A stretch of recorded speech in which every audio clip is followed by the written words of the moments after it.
따라 이번에는 15장입니다. 사도행전 15장 전체 내용인데 너무 길어서요. 15장 1절에서 5절까지의 말씀만 우리 교독하겠습니다. 15장 1절에서 5절까지 교독합니다. 어떤 사람들이 유대로부터 내려와서 형제들을 가르치되 너희가 모세의 법대로 할례를 받지 아니하면 능히 구원을 받지 못하리라 하니, 바울 및 바나바와 그들 사이에 적지 아니한 다툼과 변론이 일어난지라 형제들이 이 문제에 대하여 바울과 바나바와 및 그 중에 몇 사람을 예루살렘에 있는 사도와 장로들에게 보내기로 작정하니라. 그들의 교회의 전송을 받고 베니게와 사마리아로 다니며 이방인들이 주께 돌아온 일을 말하여 형제들을 다 크게 기쁘게 하더라. 예루살렘에 이르러 교회와 사도와 장로들에게 영접을 받고 하나님이 자기들과 함께 계셔 행하신 모든 일을 말하며 5절 같이요. 바리새파 중에 어떤 믿는 사람들이 일어나 말하되 이방인에게 할례를 행하고 모세의 율법을 지키라 명하는 것이 마땅하다 하니라. 아멘. 하나님 아버지, 예배 가운데 성령으로 임재하심을 믿음으로 받아내겠습니다. 찬양 가운데 임재하여 주신 성령 하나님, 영생의 말씀 사도행전 15장의 말씀을 함께 상고하고 대면하고자 합니다. 두 종류 그리스도인들의 문제 해결 방식에 담겨있는 메시지라는 설교 제목을 따라 이 속에 담겨있는 하나님의 세미한 음성을 새겨 듣겠사오니 성령님의 조명하심 속에 온 교우들이 우리 모두 말씀이 내가 되고 내가 말씀이 되어 말씀과 내가 하나가 되어지는 일체화로 이끌어 주시옵소서. 복음의 내재화, 복음의 확장, 외연화가 우리 교회 이 예배 현장에 있게 하여 주시옵소서. 모든 영광 어린 양 예수님과 성부 하나님께서 받으시기를 간절히 소망하오며 예수 그리스도 이름으로 기도합니다. 아멘. 오늘 본문이 15장입니다. 앞장 14장까지요. 바나바와 바울이 1차 전도 여행을 마치고 본인의 센터 기지인 안디옥 교회로 잘 돌아옵니다.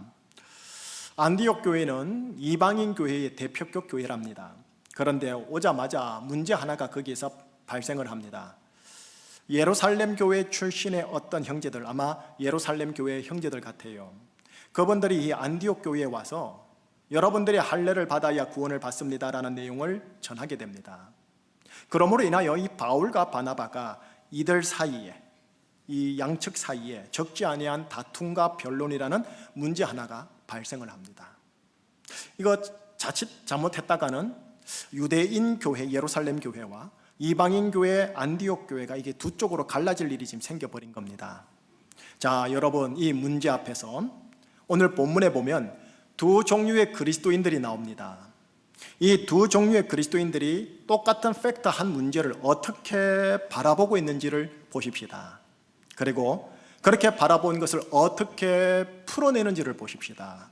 그리고 어떻게 해결했는지를 보면서 아하, 우리 가정사, 우리 교회사, 내 인간관계사 속에서 벌어지는 문제를 이런 눈으로 바라보고 이렇게 풀고 이렇게 조율해야 되는 거구나 한번 새겨보시지요.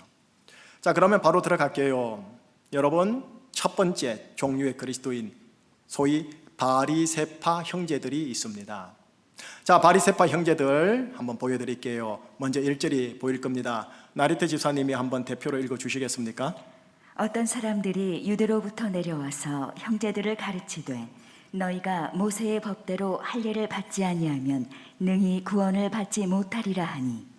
어떤 사람들이 있습니다. 어떤 사람들이 유대로부터 내려왔다는 말은 예루살렘 교회에서 왔다는 소리입니다. 형제들을 가르칩니다. 안디옥 교회 형제들을 말합니다. 뭘 가르쳤는가? 여러분들이 모세의 법대로 할례를 받지 아니하면 천당 못 갑니다. 구원 못 받습니다. 이 이야기를 꺼내놓은 거예요. 2절을 보았더니 안디옥 교회에 있던 바울과 바나바가 지금 이 1절에 그들과 더불어 적지 아니한 다툼과 변론이 있었다라고 기록이 되어 있습니다. 결국 어떻게 했느냐? 예루살렘 교회로 사람을 보내요. 이거 어떻게 된 겁니까? 이게 뭡니까? 뭐가 맞는 겁니까? 라고 물어보게 되는 게 오늘 본문입니다. 자, 대표로 바울과 바나바 일행들이 예루살렘 교회로 가요. 그리고 거기 가서 리더 그룹인 이 사도들과 장로들을 탁 만나는 모임 장소에 있을 때 바로 바리새파 형제들이 이제 등장을 합니다. 5절 역시 나레트 지사님 읽어주시겠습니까? 바리새파 중에 어떤 믿는 사람들이 일어나 말하되 이방인에게 할례를 행하고 모세의 율법을 지키라 명하는 것이 마땅하다 하니라. 바리새파 출신의 형제들이 예루살렘 교회에 있었습니다. 이들도 예수 믿었고 하나님의 의의 사람이 되었고 오순절에 성령 충만함을 받았던 사람들 맞습니다. 그런데 이분들이요, 바로 1절의 어떤 사람들처럼 똑같이 말하는 겁니다.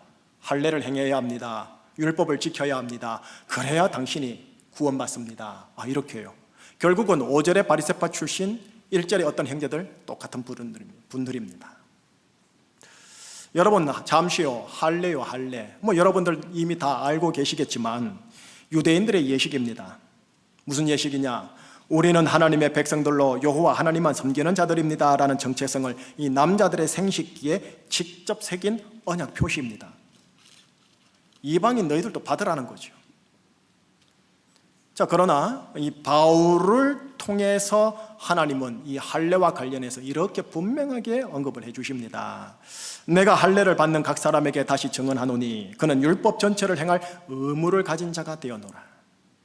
할례를 받느냐? 구약의 613개 계명 다 지켜라, 이거예요.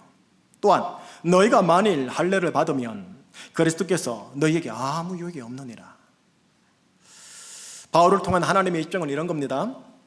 내가 하나님의 백성으로 하나님만 섬기겠다가 이 할례의 정신인데, 이 정신을 가지는 게 중요한데 이게 중요하다고 해서 실제로 할례까지 행할 필요는 없다.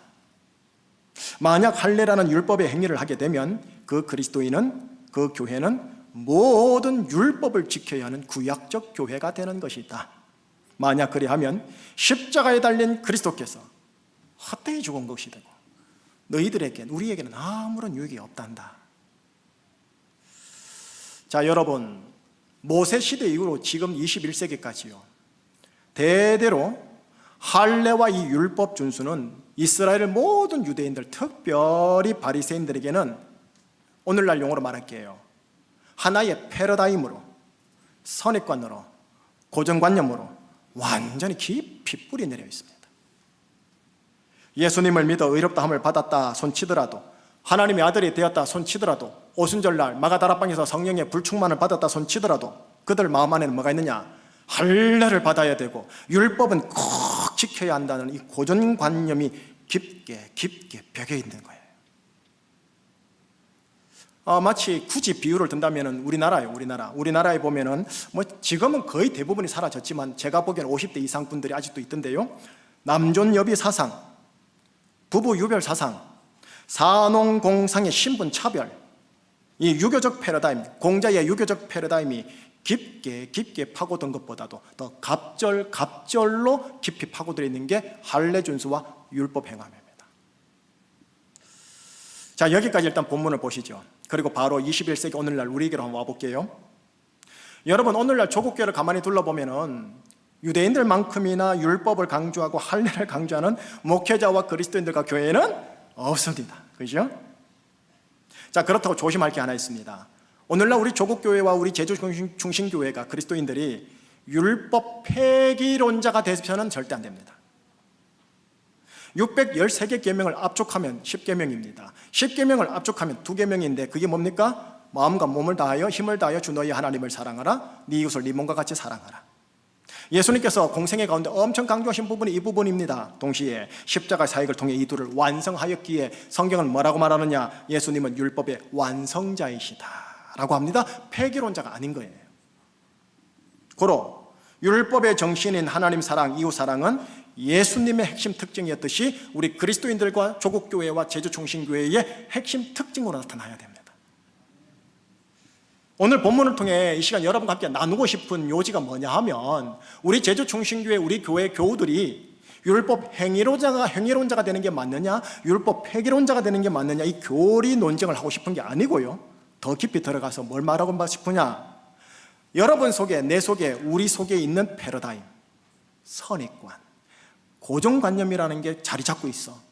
나만의 율법으로 있는 그것을 조심하셔야 합니다. 이 요지를 나누고 싶은 겁니다. 복음을 알고 있고 복음을 믿고 있고 세례를 받았고 어떤 분들은 집회 속에서 오순절에 성령 충만까지 받았다손 치더라도 내 속에는 자기의 율법으로 자리 잡고 있는 이 패러다임, 고정관념, 선입관념이 있고 그것을 딱 중심으로 삼고 하나님을 열심 다해 섬기는 예가 있을 수 있다라는 겁니다. 누구처럼요? 1절, 5절 바리새파 형제들처럼. 이들이 적지 않은 다툼과 변론을 일으킬 정도로 자기만의 생각을 참 고수합니다. 예배를 드리는데, 선교를 하는데, 봉사를 하는데, 교육을 맡아 가르치는데, 치유 및 능력 사역을 하는데, 그리고 여러 가지 가정사와 교회사를 처리하는데 십자가에 달린 예수님이라는 복음과 정확하게 관련된 모습, 아니면 깊이 관련된 모습이 아닌 경우가 있을 수 있다라는 겁니다. 1절, 5절 바리새파 형제들처럼.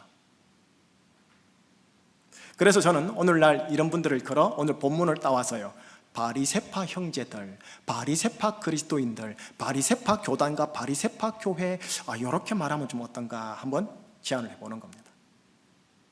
계속 가볼게요. 이 바리새파 형제들이 본문 5절에 보면은 그 특징이 나타납니다. 자막으로 나올 겁니다. 이렇게 기록이 되어 있어요. 뭐뭐라고 명하는 것이 마땅하도다. 조금 더 부연 설명하면 뭐뭐라고 결정하고 이렇게 행하는 것이 내 율법과 패러다임으로는 마땅하도다. 대단히 확신 있는 어조이지만 거꾸로 보면 대단히 고압적이고 겁박하는 어조입니다. 자, 여러분, 이런 투와 비슷하게 오늘날 우리들이 남편을 대하고 있지는 않습니까? 아내를 대하고 자녀를 대하지 않습니까? 우리 교회 내 목사와 장로님들은 이런 투로 우리 성도들을 대하고 청년 다음 세대를 대하고 있는 것은 아닐까요? 어느 모 선교단체의 리더들과 선교사들 역시 이런 투로 단체의 일원들을 대하고 선교 대상 종족들을 대하지 않느냐라는 거죠. 마지막으로 가정 안에서 형제들끼리, 교회 성도들끼리 이런 투로 서로 대하는 모습은 아닌지 모르겠어요. 가정과 교회에는 어떤 일이나 어떤 문제는 반드시 있는 법입니다. 어떤 일이나 문제를 오늘 본문의 바리새파 형제들의 특징으로 대하고 풀려고 하면 동기가 어떻든 간에요, 결과적으로 보면은 효과가 미비하거나 도리어 역으로 작용해서 반감 혹은 반골감을 불러일으키기가 매우 쉽습니다. 부모에 대한 자녀들의 반골감, 어른들에 대한 청년들의 반골감, 교회 모습. 바벨 세상, 학교, 직장, 조직은 이런 투가 쉽게 통하기 때문에 어째 보면 우리 나이 인생 연수만큼 우리 몸에 입에 배에 있는지는 모르겠지만 우리 아십시다. 바리새파 사람들의 특징임을 아셔야 합니다. 자, 이게 한 종류의 그리스도인입니다. 자, 그러면 이분들과 대비되시는 또 다른 종류, 두 번째 종류의 그리스도인들을 소개해드리겠습니다. 오늘 본문 6절, 7절에 등장하십니다. 6, 7절 한번 자막을 보시겠어요? 자막을 보면서 우린 같이 읽어보십시다. 자, 같이요. 사도와 장로들이 이 일을 의논하러 모여 많은 변론이 있은 후에. 두 번째 종류의 그리스도인 대표격인 사람들은 누구냐? 사도, 장로님들입니다. 여러분, 6절을 보면 할례 준수와 율법 준수와 관련된 이 문제를 어떻게 하기 위하여, 의논하기 위하여 모였다라고 기록되어 있고, 의논하러라는 이 단어에 제가 일부러 밑줄을 쫙 끊었어요. 원어로 봤더니 의미심장한 영적 단어로 기록되어 있습니다. 여러분, 신년 특색 금요일 날 제가 여러분들에게 알려드린 단어인데요, 이 보다라는 단어, 호라오라는 단어를 썼더라고요.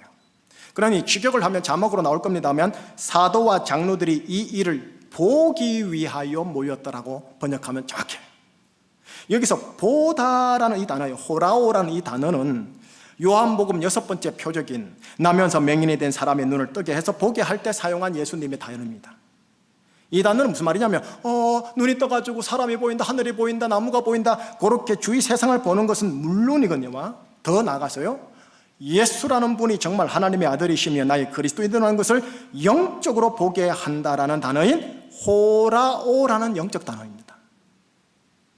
다르게 말해 예수님의 눈으로 본다라는 단어입니다. 어떤 문제가 있고 상황이 있고 사건이 있고 사람이 있습니다.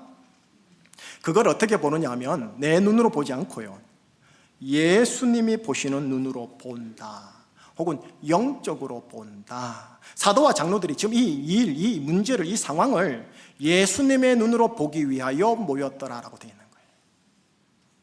반면에 바리새파 형제들 설명해 드릴게요. 금요일 신년 특세 때 바리새인들이요, 이 눈뜨게 된 맹인에게 예수님에 대해 이렇게 말한 대목도 있었습니다. 자막으로 나올 겁니다. 우리는 이 사람이 죄인인 줄을 아노라. 예수님을 향한 말이 있거든요. 원어로 번역되어 있어요. 우리는 이 사람을 죄인으로 본다. 근데 본다라고 번역된 이 단어가 헬라어로 달라요. 오이다. 예수님의 눈으로 보는 건 호라오, 바리새인들을 바라보는 눈은 오이다. 번역은 본다. 여기서 본다라는 이 단어는 영적으로 본다라는 호라오가 아니고요, 그들의 고정관념, 그들의 패러다임인 율법을 따라 보이는 대로 본다라는 거예요. 그리고 끝까지 보고 싶은 대로 본다라는 단어가 이 단어예요. 오늘 본문에 등장한 두 번째 종류인 그리스도인 사도와 장로들은요, 바리새파 형제들과 다르게 호라오의 눈으로 지금 이 상황과 이 문제를 보기 위해 모인 거예요. 다시 말할게요. 자기들의 눈이 아닌 예수님의 눈으로 이걸 보기 위해 모인 거예요. 더 정확하게 말을 할게요. 십자가에 달린 예수님이라는 복음의 관점에서 보기 위하여 지금 모인 거예요. 그러면서 그 다음 구절에 되어 있죠. 많은 변론을 하더라. 자, 예를 들면 이런 겁니다. 마치 고장난 정밀 기계를, 그 기계의 여러 전문가들이 전문가의 눈으로 보기 위해 모여서 세밀하게 본 이후 서로 이렇게 말한 거예요. 아, 김 박사, 이것이 문제로 보이는데, 박 박사, 아, 저것도 문제로 보여. 그럼 우리 이거 어떻게 조합해야 되는 거지? 이렇게 그룹 토의식 변론을 내는 거예요. 그런 후 최종적으로요, 이제 본문을 벗어나는데 수제자인 베드로가 정리를 탁 합니다. 그런 직후 야고보가 역시 정리를 탁 합니다. 베드로는 사도들의 대표격이고요, 야고보는 야고보 사도가 아니고요, 예수님의 친혈육 동생인 야고보로서 장로의 대표격입니다. 자, 이분들이 어떻게 탁탁 정리를 하는지 먼저 베드로요, 7절에서 11절 우리가 안 읽었었죠. 제가 정리해 드릴게요. 베드로가 이렇게 정리를 합니다. 이 문제와 관련하여 하나님께서 그들이나 우리나 차별하지 아니하셨다. 우리 사도와 장로들이 율법에 자유하다면 이방인 그들도 율법에 자유하다. 오직 주 예수의 은혜로 구원받는 것이다. 이렇게 딱 정리를 했더니 바로 연이었어요. 장로의 대표격인 야고보께서 일어나셔서 13절에서 20절에 이렇게 정리를 합니다. 하나님께 돌아온 이방인을 할례와 율법 준수로 괴롭게 하지 말고 그저 우상, 음행, 목매어 죽인 것, 피, 이렇게 4가지 정도만 조심하게 하죠. 자유케 하자.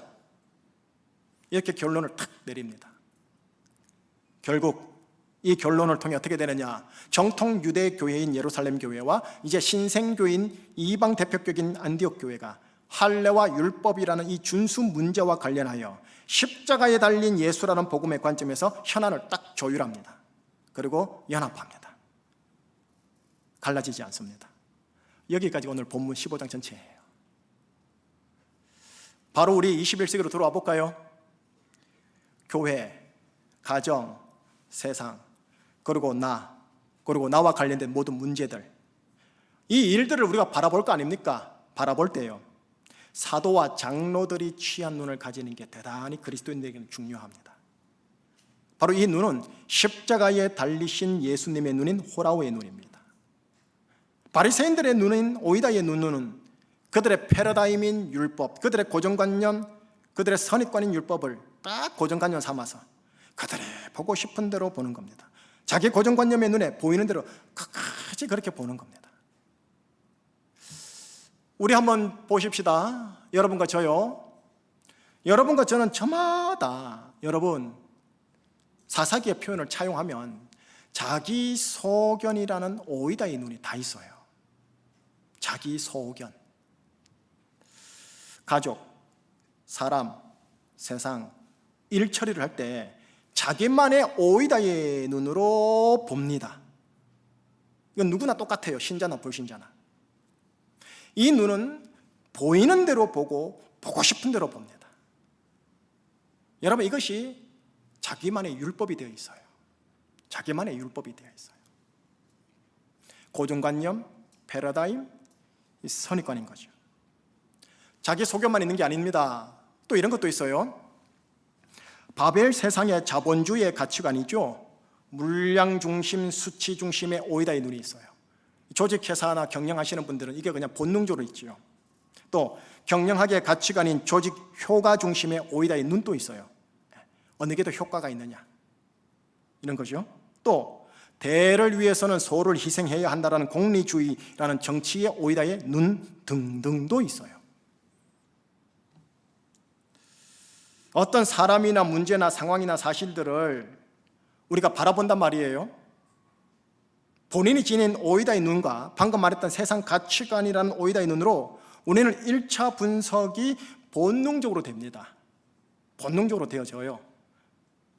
하지만 여러분 하나 더 하셔야 돼요. 뭐냐? 그리스도인들은 그들의 모든 최종 결정을 어떻게 하느냐? 예수님의 호라오이의 눈으로 다시 바라보고 그걸로 분석한 것을 결정의 주요 기준으로 삼으셔야 합니다. 특별히 하나님이 만드신 공동체, 두 공동체, 가정 공동체, 교회 공동체에서는 더 그렇습니다. 뭐 제가 회사에서까지 그렇게 하라고 안 할게요. 여러분, 가정의 일과 교회의 일요, 또 가정과 교회 사이의 관계사들을 가만히 보고 있으면 복음이냐 반복음이냐로 싸운 적이 없어요. 물론 있긴 있지만 대체적으로 평범하게 일상을 보면 복음이냐 반복음이냐로 싸우질 않습니다. 자, 가령 예를 들면요, 몇 주 전에요. 몇 주 전 설교 때 제가 언급을 살짝을 좀 했는데 이름은 밝히진 않고요. 미국 유명한 이민 대형 교회가 있어요. 말하면 다 알아요.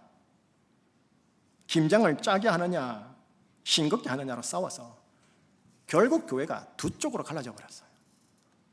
여러분, 제주사회 좁다 하죠. 이민사회 엄청 좁아요. 김장 짜게 하느냐 싱겁게 하느냐, 복음이냐 반복음이냐 문제가 아닙니다. 자기만의 오이다의 눈으로 적지 않은 다툼과 변론을 내더니 급기야 쪼개져 본 거예요. 지극히 일상적이고 사소한 거예요. 지극히 사소하고 일상적인 거예요. 이 외에도 보세요. 가정과 교회 안에서요, 재정 사용 방식 때문에, 의사소통 방식 때문에, 또는 일 처리를 하는 행정 절차 방식 때문에, 혹은 인간관계에 대한 입장 차이 때문에 바라보는 자기들의 눈에 서로 다름으로 인하여 상대방이 틀렸다고, 이렇게 하는 것이 마땅하다라고 바리새적 특징으로 말함으로 인하여 적지 않은 다툼과 변론이 일어나고 때론 우리끼리 서로 의가 상해서 교제한 만큼 누적이 되어 있는 거예요. 지금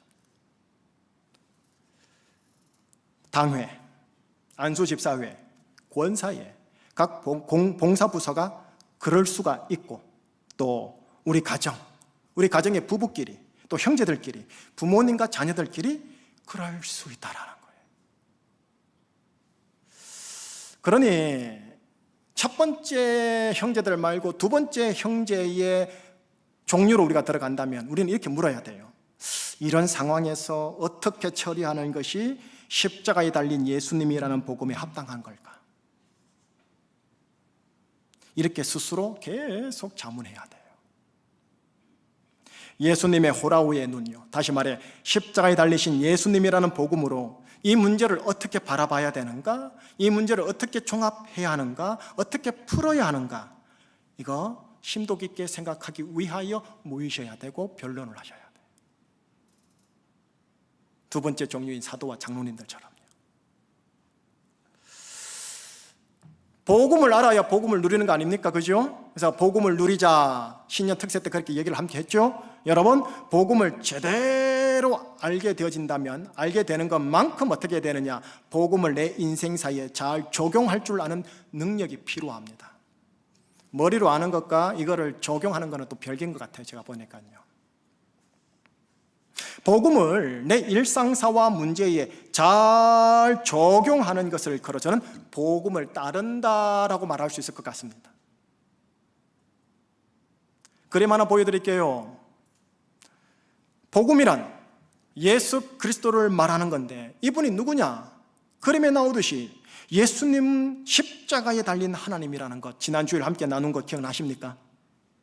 십자가 기둥 위에 명패에 나사렛 예수 유대인의 왕이라고 기록되어 있는데 이게 가만히 보니까 여호와 하나님이라는 단어가 들어있더라는 거죠.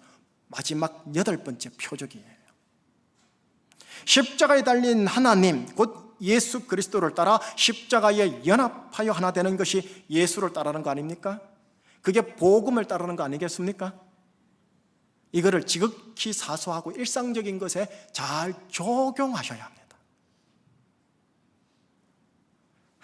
유치한 저의 부부 일상사 하나 나눠볼게요. 근데 저의 유치한 부부 일상사지만 아마 여러분들 부부에도 나타날걸요. 신년 특세가 끝난 금요일 새벽이었어요. 집으로 가는 길에 제가 아내에게 여보, 나 좀 수고했는데 수고했어 한마디 해주면 안 돼? 이랬더니 긴장 늦추지 마, 아직 끝나지 않았어. 집에 도착했죠. 아내에게 여보, 이틀간 잠 못 잤는데 내 잠시 눈 좀 붙이고 출근하면 안 될까? 했더니 아니 이럴수록 더 운동해서 체력 관리해야 돼요. 나가요. 1시간 후에 집에 들어와 보니 본인은 자고 있는 겁니다. 제가 입으로는 차마 말은 못하겠고 속으로 못된 니언 이랬어요. 여러분 어떠세요? 이게 웃음이 툭 튀어나오는 부분이 맞죠? 근데 여기에 뭐가 있느냐 들어보세요. 사람마다 성향이 달라요. 특별히 부부의 성향은 서로 다른 거예요. 여러분 저의 성향이 어떤 성향이냐면 가족일수록 미안하다, 고맙다, 수고했어요 이 말을 많이 해주어야 한다고 보는 성향이에요. 그런데 제 아내의 성향은 본인은 아니라 할 수 있겠지만 제가 보기엔 그렇단 소리예요. 가족인데 무슨 미안하다, 고맙다, 수고했다 새삼스럽게 그렇게 표시하느냐라고 보는 성향이에요. 여러분 이 사소한 성향 차이가 어느 부부에게는 이혼의 발단이 될 수 있다는 게 상담가들의 이야기예요. 빈트가 어긋나더니 10년, 20년 살다 보니 골이 깊어져가지고 별거 각방 쓰는 거예요. 말 안 하고. 여러분 이런 부부 사소한 상황이요, 참 웃음밖에 나오지 않는 이 상황에서 어떻게 서로 처리하는 것이 십자가에 달린 하나님 곧 예수님이라는 복음을 따르는 걸까 하고 두 부부가 모여 대화를 할 수 있겠습니까? 아이고 목사님 그런 걸로 넘사시럽게 우린 그래 왔다라는 거예요. 이거를 조율하고 연합해야 각방 쓰지 않습니다. 방금 아멘 하신 자매님 여러분 이것이 복음을 따른다라는 거예요. 복음을 따른다는 건 이런 거예요. 사소한 거예요. 사소한 거. 근데 문제가 있죠. 무슨 문제냐면 남편이든 아내든요, 자기 율법이 확실한 바리새파 특징이 있으면 정말 말이 안 나와요. 말을 꺼내려다가 내가 참지 마 이래 돼버려요. 저는요 2022년도 올해 우리 모두가, 저도 그렇고요, 자기 자신을 보는 눈이 좀 많이 이 설교 시간에, 찬양 시간에 열렸으면 하는 바람이 있어요. 내가 십자가에 달린 하나님과 연합되어 하나 되지 못한 그리스도인이었구나, 내가 바리새파 형제이었구나, 이걸 영적으로 보게 돼요. 호라오의 눈으로 보게 돼요. 하나님께 죄송하고 가족들에게 죄송하고 교우들에게 죄송한 그런 분요. 설교를 이제 마무리해야 되겠네요. 여러분 지극히 사소하고 일상적인 것에서 십자가에 달리신 하나님 곧 예수 그리스도를 따라야 합니다. 자, 예를 들면 교회 성장, 목회 성공, 세계 선교, 이 차원에서 복음을 따른다, 전한다 하면서 지극히 작은 것, 부부관계, 부자관계, 교우관계, 대화 소통, 일처리 방식, 감정처리 방식 등에서 십자가에 달린 하나님 예수님이라는 복음을 따르지 않는다라면 어불성설 아닙니까? 그게 충성되는 게 아니잖아요. 예수님이 뭐라 말씀하셨느냐? 지극히 작은 것에 충성된 자가 큰 것에도 충성하다. 이게 예수님의 호라오의 눈이에요. 자신을 그렇게 한번 보시라는 겁니다.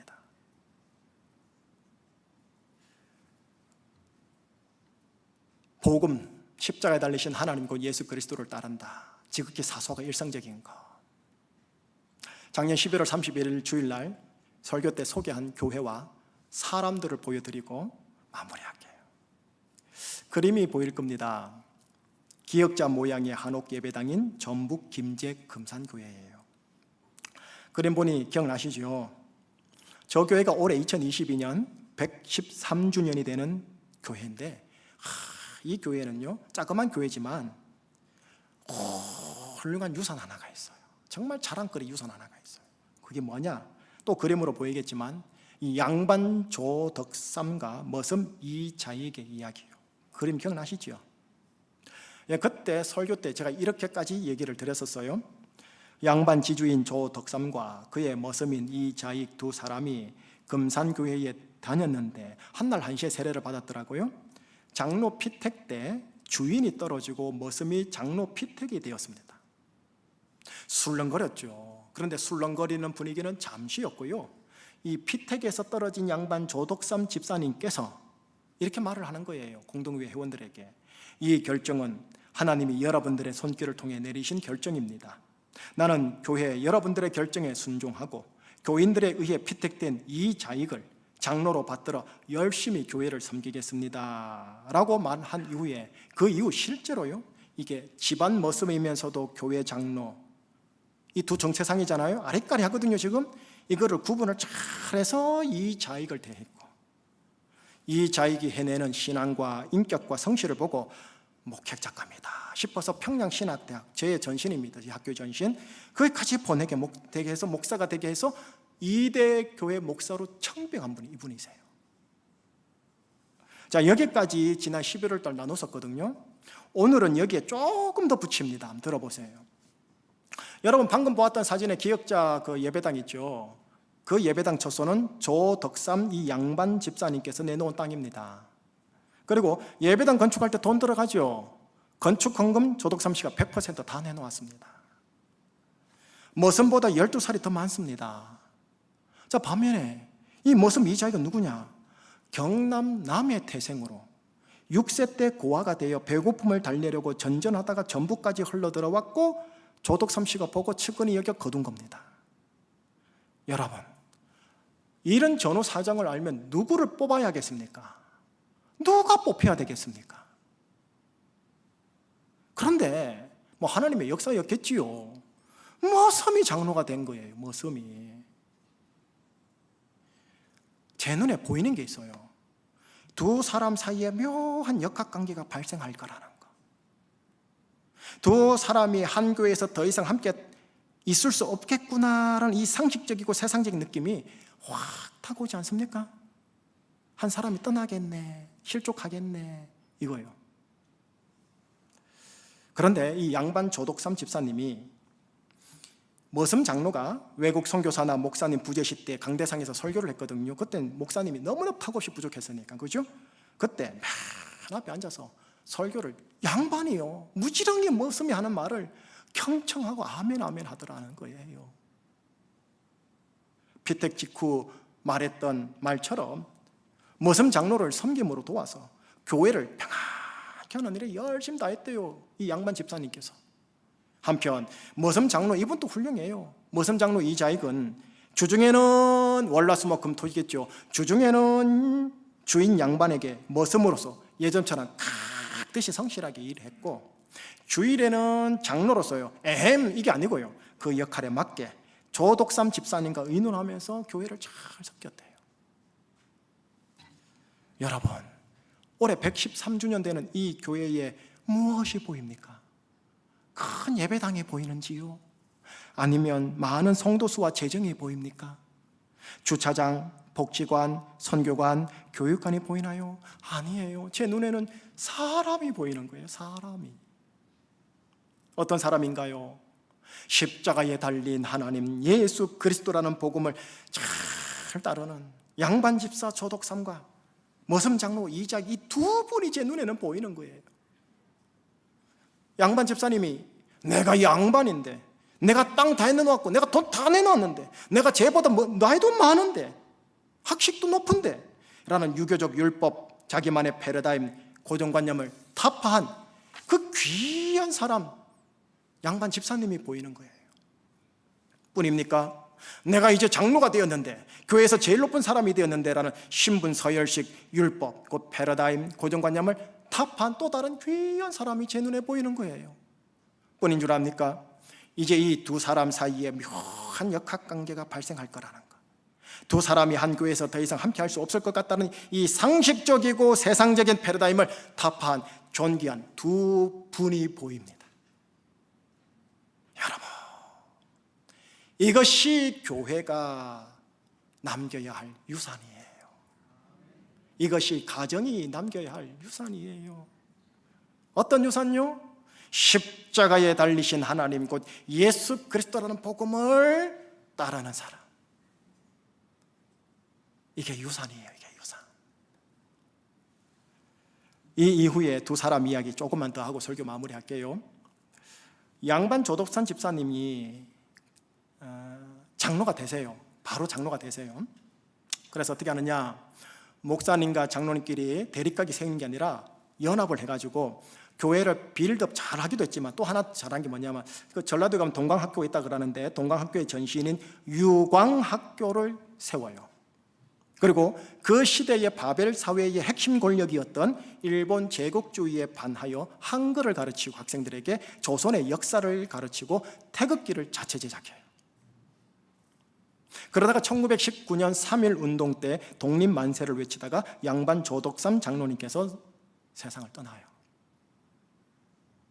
이장희 목사는 임종몰에서 목 놓아 울었고, 이후 교회의 장로님이면서 자기가 모셨던 주인나리의 정신을 따라 그 이후로 줄곧 신사참배 거부, 창시개명 거부, 가난한 교회들만 찾아다니면서 교회를 섬김이었어요. 광복구 이승만 정치에 눈에 떼가지고 장관 제의까지 받았으나 딱 이런 지하 거절하고 나의 소명은 목회자요 하면서 목회에 종신했어요.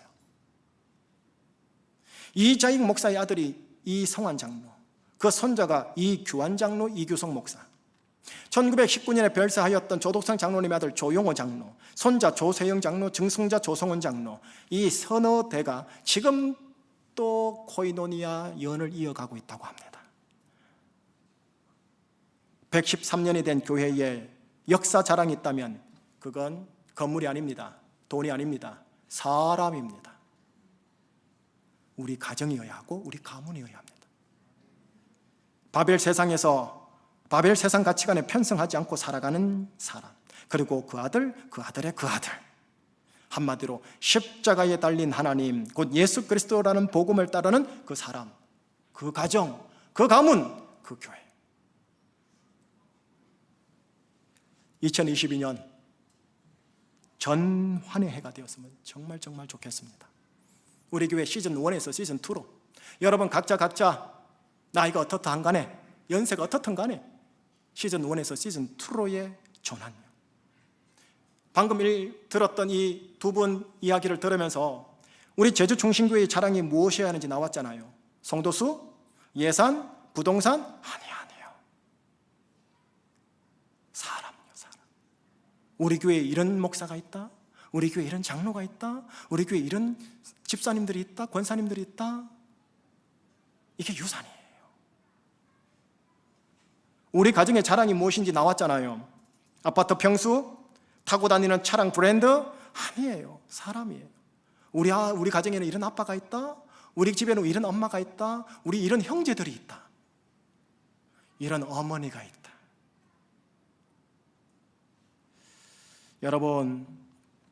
여러분들의 자제분들의 자랑이 되어주세요. 저와 함께 동력자 되시는 장로님들, 또 동일한 동력자 되시는 안수집사 권사님 여러분들, 항중 중직자 여러분들, 우리 후임 서리 집사들과 청년 세대와 다음 세대의 자랑이 되십시다. 충신이여, 복음을 누리고 이 복음을 따르는 가정, 사람, 교회이시길 우리 주 예수 그리스도 이름으로 여러분들을 축복합니다. 기도하시겠습니다. 십자가에 달리신 하나님 곧 예수 그리스도가 복음이며 이 복음을 일상사 관계사에서 잘 적용하는 것이 복음을 따른다는 것을 확인하였습니다.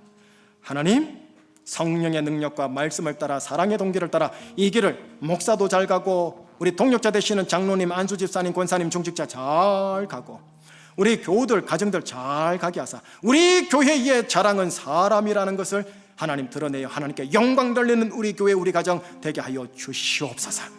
예수 그리스도 이름으로 감사하며 기도합니다. 아멘. 내 마음에 주를 향한 사랑이 나의 말엔 주가 주신 진리로 나의 눈엔 주의 눈물 채워 주소서.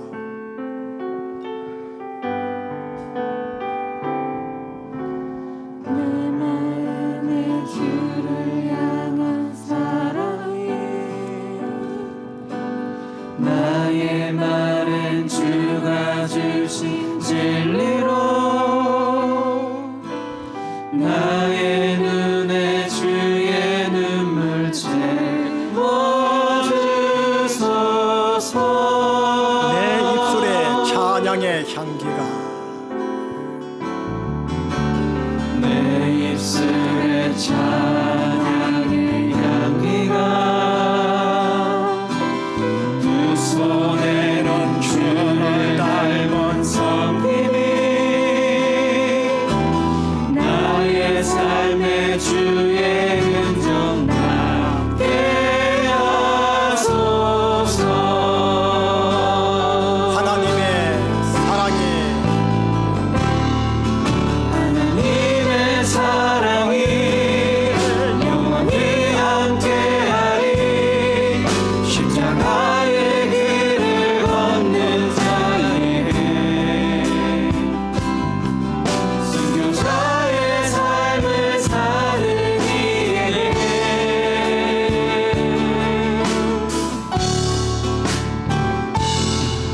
조롱하는 소리와 세상 유혹 속에도 주의 성결한 쉐루가 되리라. 내 생명 주님께 드리리. 하나님의 사랑이 하나님의 사랑이 영원히 함께하리. 십자가의 길을 걷는 자에게 순교자의 삶을 사는 이에게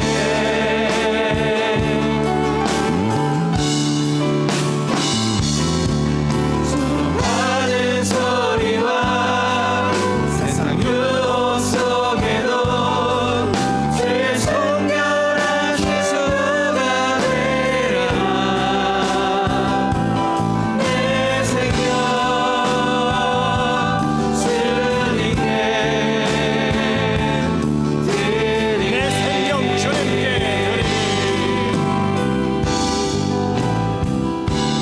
내 생명 주님께 드리리.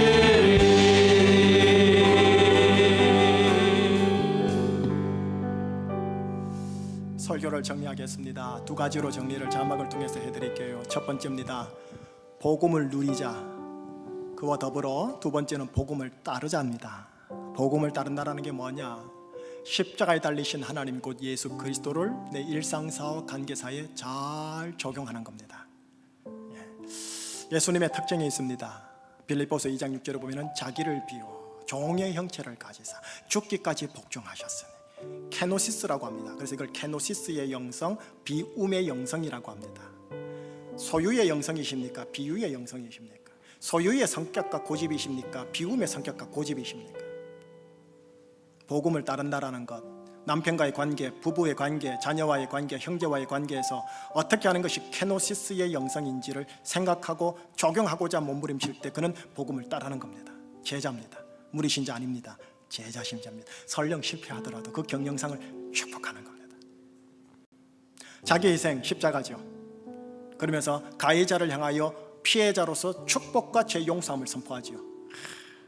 어떻게 이게 가능하겠습니까만서도 우리가 이 예수 그리스도를 따르는 거죠. 자기 비움, 자기 희생.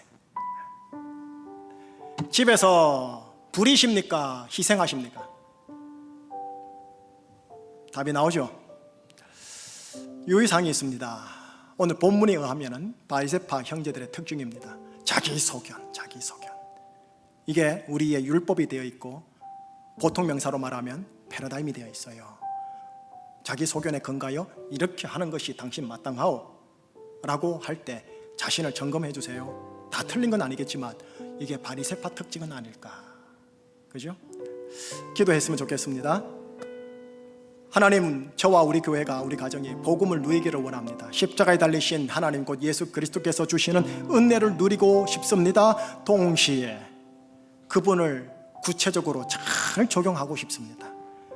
애비로서, 어머니로서 잘 적용하고 싶습니다. 할머니로서, 또 시어미로서, 친정엄마로서 잘 적용하고 싶습니다. 어떻게 하는지 모르겠지만 순간순간 성령님의 지혜로 십자가에 달리신 하나님 곧 예수 그리스도를 일상사 구체적으로 잘 적용하는 내 자신이 되게 붙잡아 주시옵시고, 바리새파 특징이 본능적으로 나타날 때마다 하나님 저를 브레이크를 걸어 주시옵소서 하면서 여러분들, 나를 구원하신 하나님 감사합니다 이 고백과 더불어서 복음을 누리게 해달라는 강구와 복음을 따르는 내가 되게 해달라고 한번 기도하시겠습니다. 기도하시겠습니다. 하나님의 사랑이 영원히 함께하리. 십자가의 길을 걷는 자에게 순교자의 삶을 사르기에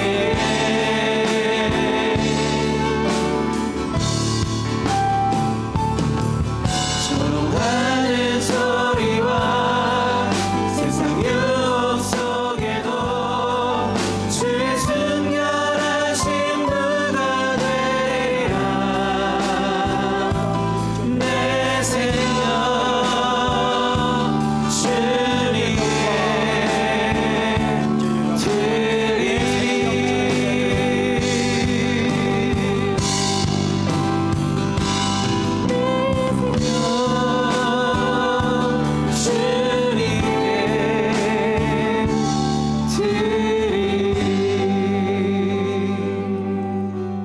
이 찬송과 고백 같이 저와 했으면 좋겠어요. 신자 되기 원합니다라는 찬송이 있거든요. 신자 되기 원합니다. 진심으로 사랑하기 원합니다. 사랑하기 원합니다. 진심으로 거룩하기 원합니다. 거룩하기 원합니다. 진심으로 예수 닮기 예수답기 원합니다. 진심으로 진심으로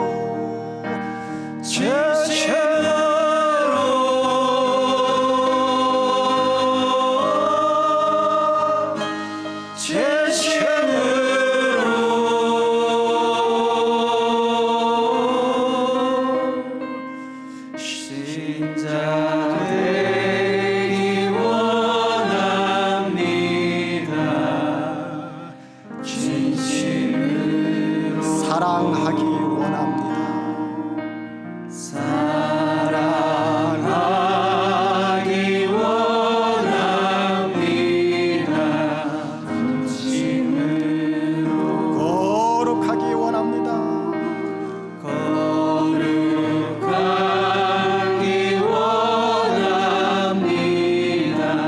진심으로 마지막으로 예수 닮기 원합니다. 예수답기 원합니다. 진심으로